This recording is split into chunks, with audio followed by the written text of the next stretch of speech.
이재명 후보를 놓고 보면 대표적으로 뭐 조국 사태라든가 아니면 부동산 관련해서 뭐 임대차 3법 통과할 때라든가 패스트트랙해서 공수처나 뭐 저 선거법 통과시키고 위성정당 생겼을 때 말을 안 했거든요.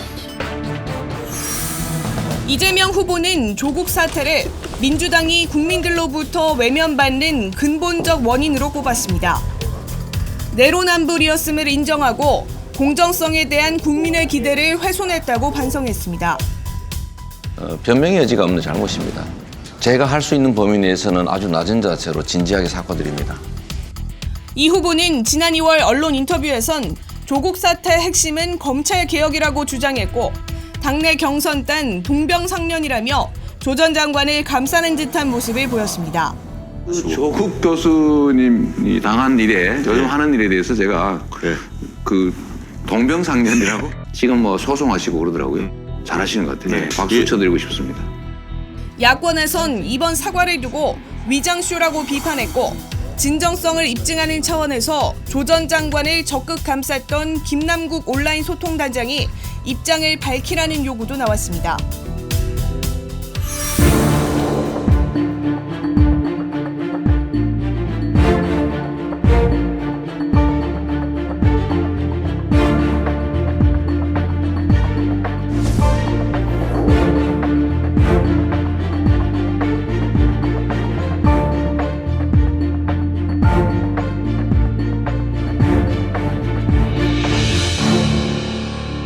이 후보뿐만이 아니라 지금 민주당의 이재명 후보를 돕고 있는 많은 의원들이나 이런 분들이 문재인 대통령에 대해서 무슨 비판을 하거나 반대 의견을 내기는커녕 그런 사람들을 욕하기 바쁜 건데 과연 국민들이 민주당의 어떤 후보가 그냥 온건히 차별화할 때 이것도 정권 교체지 하고 생각을 할까? 저는 그렇지 않을 거라고 봅니다.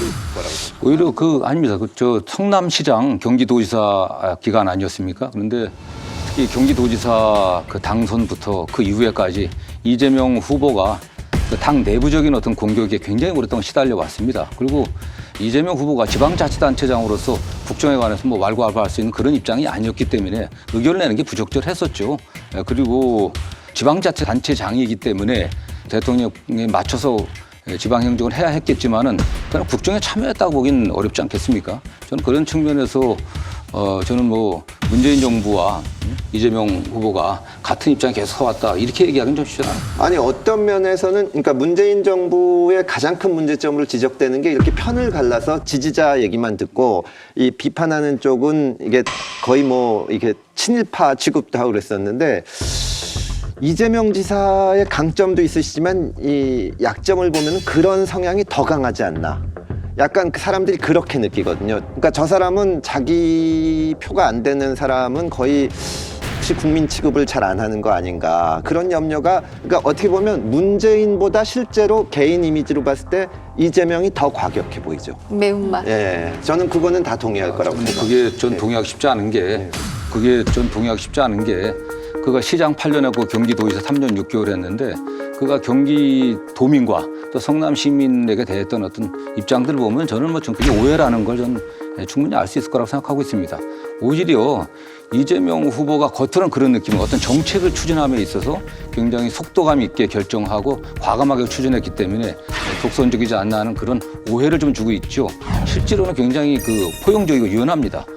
특히 이분법적 사고를 굉장히 싫어하는 사람이고요. 저는 그 일부 표현의 문제 갖고서 이재명이 더 국민들을 분열시키지 않겠나 또는 독선적으로 가지 않겠나 하는 건 오해다.